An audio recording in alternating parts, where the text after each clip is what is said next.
Hey, what's going on, everybody? Bearded Ford Tech here. If you're new to the channel, welcome. If you're not new, welcome back. The UAW is on strike. And what does that mean? Well, a lot of what you're hearing or seeing on the internet, they're not really telling you the whole story. There's 13,000 workers so far that have gone on strike. The president of the union or whatever, Keith Fain or whatever, said that they were going to go on strike. Now, they did this a couple years back, but it wasn't all three groups. It wasn't Ford, GM, and Stelantis, which is basically the Jeep. They didn't do all three at one time. They did one or the other, and it lasted for about 40 days. This is the first time they've done all three. So they're asking for 40% wage increase to meet for demands of inflation. That's understandable. Cost of living is high.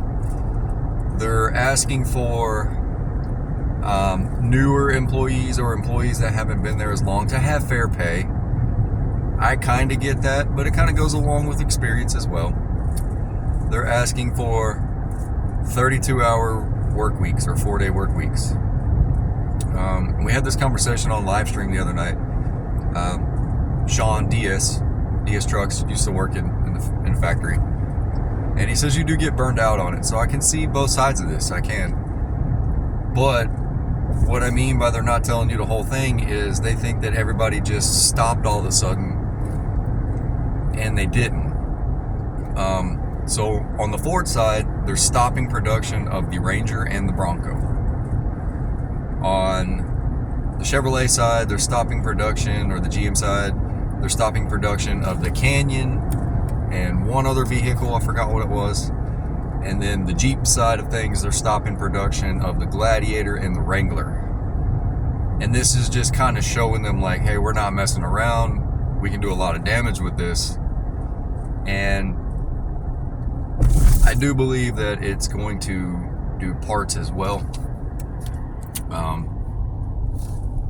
Parts will slowly start to trickle down, if you know what I mean. It's going to be harder to get these. So if you want a Ranger or a Bronco or a Canyon, I don't know who would want one of those, or a Gladiator or a Wrangler, it's going to be really hard for you to get one. I see both sides of it. But as far as what the media is telling you, that they think that everybody just up and quit, no.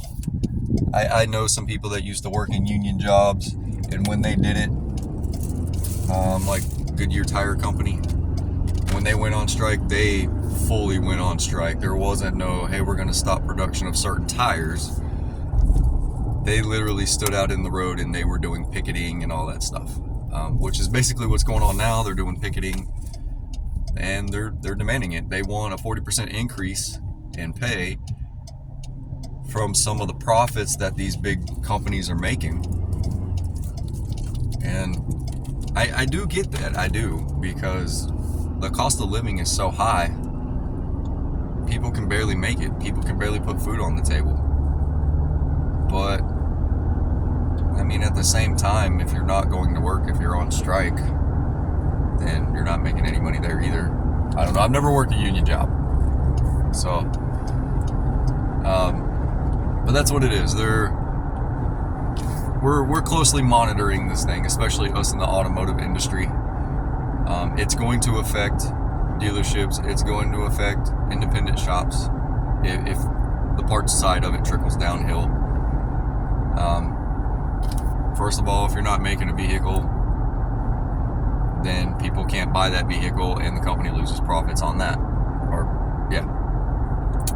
If it goes to the parts side, then they're not making parts. We can't fix vehicles. So, I mean, it's a gigantic shit show. It's whose balls are bigger than who's going to hold out the longest. And it affects everybody. It really does.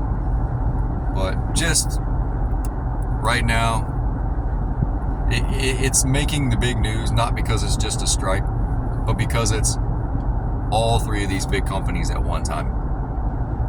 And they've picked 2 models from each company to stop production of. And that's really going to hurt these 4 companies. So let me know what you guys think down in the comments. I love all you guys, and I will see you on the next one.